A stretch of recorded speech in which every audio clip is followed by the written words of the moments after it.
May Day సందర్భంగా మీ అందరికీ May Day శుభాకాంక్షలు తెలియజేసుకుంటా ఉన్నాను.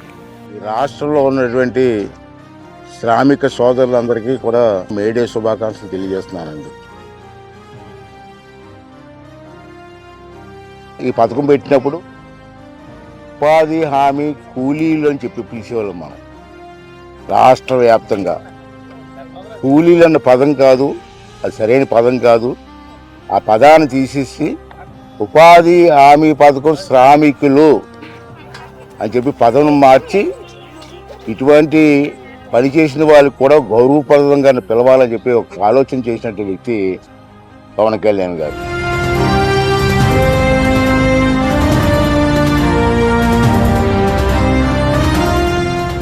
అందరికీ మేడే శుభాకాంక్షలు.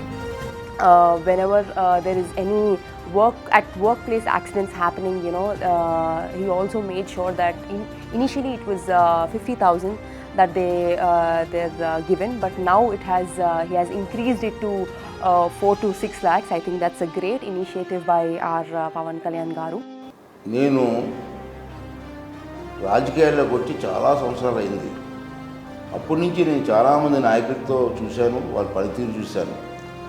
నేను చూసిన దాంట్లో చూస్తే కంపేర్ చేస్తే రాష్ట్రంలో చాలామంది నాయకులు ఉంటారు, నేను కాదన్నాను. కానీ తపన ఉన్న నాయకులు కొంతమందే ఉంటారు. అటువంటి వారిలో పవన్ కళ్యాణ్ గారు ఒకరని చెప్పి నా తాలూకు భావన. ఇంకేంటంటే అతను చేస్తున్న కార్యక్రమాలు ఒక తపనతో చేస్తున్నారు. ఏదో ఒకటి చెయ్యాలన్న తపన అతనిలో కనబడుతుంది.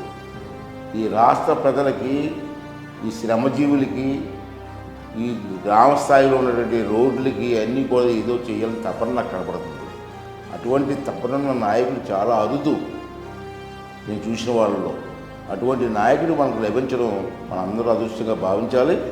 అతను చేస్తున్న ప్రతి కార్యక్రమాన్ని కూడా మనసు పెట్టి ఆలోచించి రాష్ట్రాన్ని అభివృద్ధి చేయడంలో మన తాలూకు సహకారం అతనికి అందించాలని చెప్పి నేను మనస్ఫూర్తిగా కోరుకుంటూ, ఈ అందరి తాలూకు ఆశీర్వాదం పవన్ కళ్యాణ్ గారికి ఇచ్చి ఇటువంటి కార్యక్రమాలు మరిన్ని కార్యక్రమాలు తీసుకొచ్చి ఈ రాష్ట్ర అభివృద్ధిలో అతను భాగస్వామ్యం అవ్వాలని చెప్పి మనస్ఫూర్తిగా భగవంతుని కోరుకున్నానండి.